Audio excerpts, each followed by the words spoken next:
Technical View 6 Desember 2022 di jam 14:40 saya merekam video ini.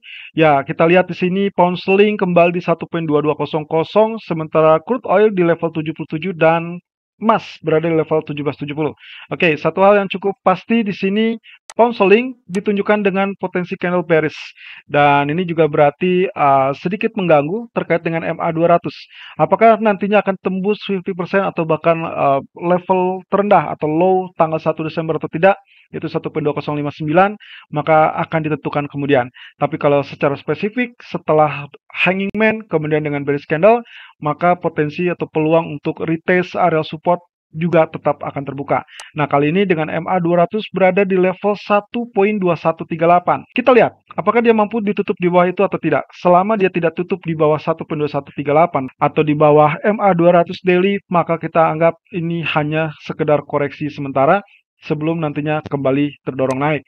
Tapi yang jelas minggu depan pun BOM akan memberikan sinyal apakah dia akan melakukan kenaikan suku bunga 50 atau lebih tinggi. Sementara kalau misalnya lihat dari resisten, maka yang harus kita pantau secara langsung adalah level resisten 1.2290-an. Karena level ini kecenderungannya akan memberikan efek penurunan atau justru kelanjutan kenaikan. Jadi kalau misalkan dia masih terlampau kuat, maka sangat wajar dia terjadi rejection. Tapi kalau dia berhasil ditembus, maka sangat wajar dia akan lanjutkan kenaikan. Tapi level support tadi sudah saya sebutkan tergantung dari MA200.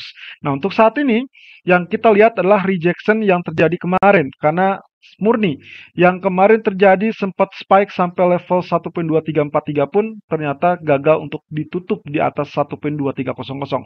Itu sebabnya potensi koreksi tersebut sangat wajar untuk terjadi.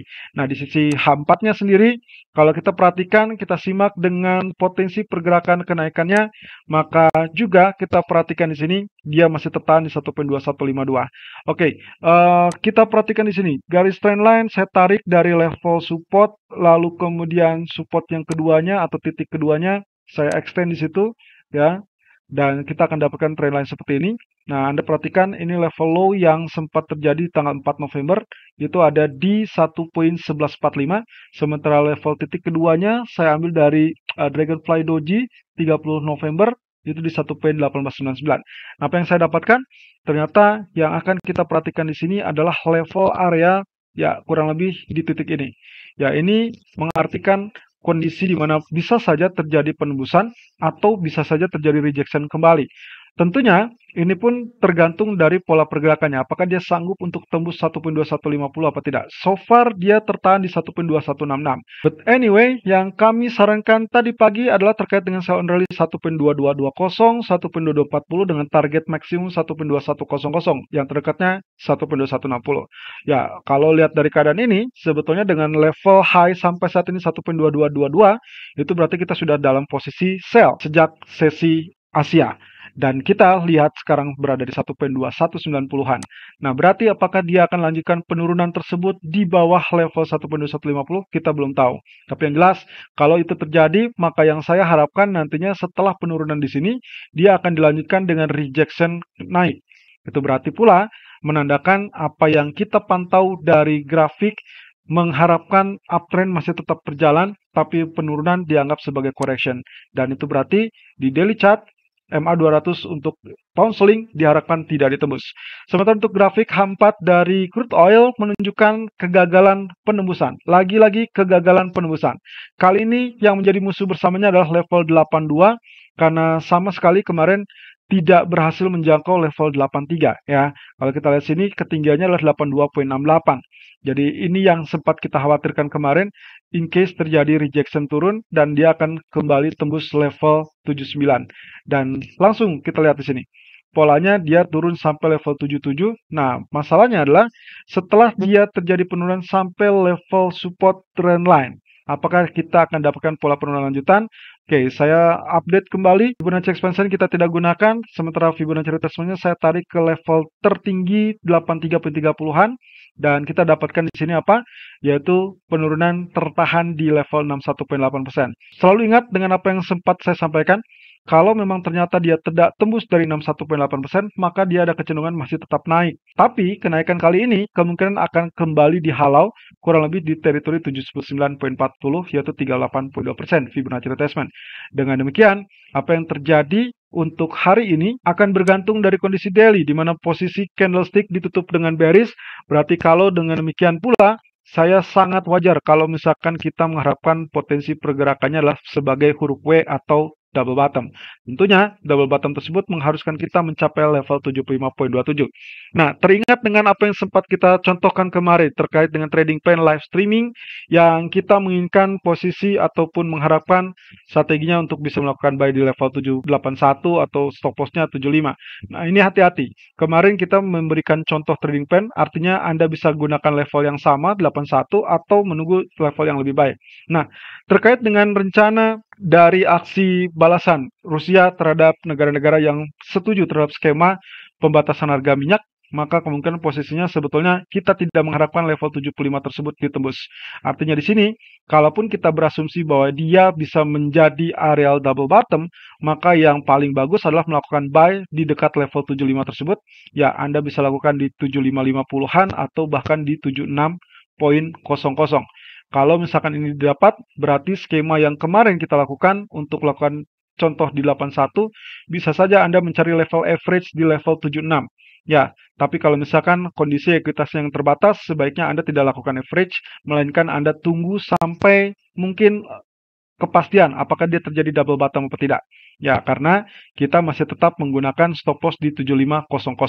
Nah, tapi kalau untuk Anda yang belum mendapatkan posisi, saya rasa ini adalah areal pilihan yang cukup bagus dengan asumsi kita bisa mendapatkan pola dari double bottom tersebut. Nah, nantinya neckline secara bertahap harus tembus 82. Ingat, kunci utama untuk bullish adalah di level 82 ataupun 84. Dan setelah itu baru kita akan dapatkan melenggang ke laju kenaikan. So far kita belum dapatkan itu dan kita harapkan ada posisi candle ditutup seperti itu. Nah, ini berarti saya ingatkan kembali bahwa bullish ataupun double bottom itu bisa berbentuk setara ataupun tidak setara. Artinya kemungkinan double bottomnya bisa sejajar ataupun sedikit lebih tinggi ataupun sedikit lebih rendah. Nah, oleh karena itu di grafik keempat tadi pagi kami memberikan rekomendasinya adalah melakukan level buy dikarenakan posisi untuk crude oilnya sendiri kalau dilihat dari pola ini maka dia dianggap tidak tembus 61,8%. Jadi kalaupun Anda melakukan buy-nya, sebetulnya sampai saat ini dia masih bermain di areal 7704 sampai 77,85. Itu berarti belum menyentuh level TP pertama. Tapi kalau sudah sentuh level TP pertama, hati-hati, ada kemungkinan di rejection dulu atau bahkan rejection kembali karena kemungkinan posisinya dia masih tetap labil. Lalu kemudian untuk gold sendiri, ternyata apa yang kita perkirakan dia malah turun lebih cepat. Ya, artinya setelah subwave 1, 2, kalau kemudian ini adalah 3, lalu kemudian ini adalah 4, maka subwave 5-nya hanya berjarak sedikit saja dari level subwave 3. Ini pula yang memungkinkan apa yang terjadi kemarin terkait dengan pola elite wave yang pertama, kurang lebih adalah potensi pergerakan dari wave utama yang kelima itu sudah selesai. Jadi kalau kita anggap di sini, maka level 5-nya sudah selesai. Dengan demikian, yang sedang kita lihat sebetulnya sekarang dalam pola A, di sini adalah A, kemudian nanti kita harapkan pantulan yang kita inginkan itu adalah sebagai pola B, dan barulah dia turun kembali sebagai pola C. Meskipun secara ukuran kita belum tahu apakah nantinya dia bisa menyentuh level 1786 apa tidak. Tapi dengan catatan pula, setelah wave C ini hati-hati, karena belum tentu dia akan lanjutkan penurunan lebih dalam.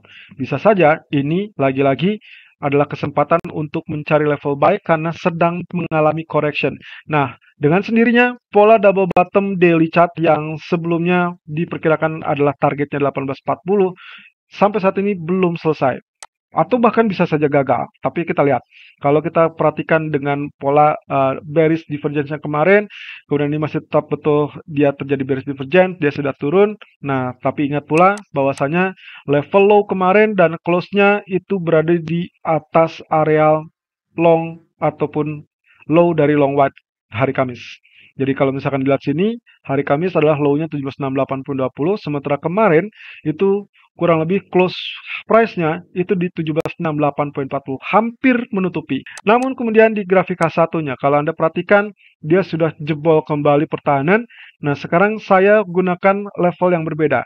Jadi kalau misalkan teman-teman begini, gunakan Fibonacci retracement yang dari bottom 1744 sampai ke 1809, teman-teman akan mendapati bahwa 61,8% sebetulnya sudah pernah ditembus.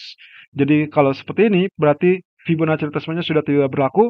Anda tinggal sesuaikan, tarik lagi dari posisi yang terbaru, posisi puncak 1809 ke level terendah, yaitu level 1765.60. Maka Anda akan dapatkan posisi dia kenaikan kemungkinan harus menghadapi level 50%, 38,2%, dan 23,6%. Dengan catatan pula bahwasanya yang paling kuat kalau terjadi pantulan hanya sampai 23,6%. Itu yang terjadi tadi pagi, di mana dia terjadi rejection dan dia sekarang turun. Nah, tapi sekarang sedang mencoba untuk pullback kembali ataupun kenaikan kembali. Nah, hati-hati teman-teman. Di sini area 1765 akan menjadi trigger ataupun pemicu, baik itu untuk pantulan bullish ataupun untuk pemicu bearish kembali. Artinya di sini ada kemungkinan dia akan bergerak seperti demikian. Ya, kalau misalkan seperti ini, maka 1765 kemungkinan bisa ditembus dan proyeksinya adalah kelanjutan penurunan. Tapi kalau misalkan kita asumsikan mirip dengan crude oil daily tadi, bahwasannya di sini relatif kuat, maka yang diharapkan adalah sekarang dia sedang dalam kondisi pantulan dan kemudian dia membentuk pola double bottom. Ya, kalau ini double bottom, maka neckline akan berada di level 23,6% tadi, 1776. Dengan demikian pula, kita tinggal ukur. Kalau memang itu terjadi double bottom kecil di grafik H1, maka kita ukur kedalaman dari bottom tersebut. Dan kita akan dapatkan level target yang bisa saja dimanfaatkan sebagai level buy, tapi juga sekaligus menantikan level sell. Artinya, kalau kita perhatikan dari targetnya, itu akan mentok atau tertahan di level 50%, yaitu 1787,65. Itulah sebabnya kenapa saya tadi menyampaikan hati-hati kalau dia ditutup di atas 95 kembali, atau di atas 85. Karena itulah yang dibutuhkan untuk bullish kembali menguasai keadaan. Tapi kalau misalkan dia betul-betul double bottom, kemudian tetap tertahan 50%, Anda masih bisa lakukan sell, dikarenakan kita asumsikan dia belum sanggup untuk kembali ke level bullish di atas 1792. Itu berarti kalau Anda sell di 87, maka stop lossnya sebaiknya di atas level 92. Tapi untuk saat ini, level suggestion untuk lakukan sell kami kurang lebih ada di area 1780 atau 1782. Ya, ini dengan asumsi bahwasannya double bottom bisa mendorong untuk kenaikan. Tapi kalau tidak sama sekali terjadi sampai 87 atau 85, maka Anda boleh follow sell saat dia tembus 1765. Hanya saja memang sangat krusial dikarenakan level tersebut harusnya akan menjadi level support yang critical, artinya bisa saja malah menjadi strong support sehingga nanti akan terjadi pantulan. Tapi kita lihat, kalau ternyata dia tembus 65, maka target yang potensial berikutnya adalah 1748. Selalu gunakan stop loss dan risk management sesuai dengan equity dan strategi trading Anda. Irfan untuk Agrodana.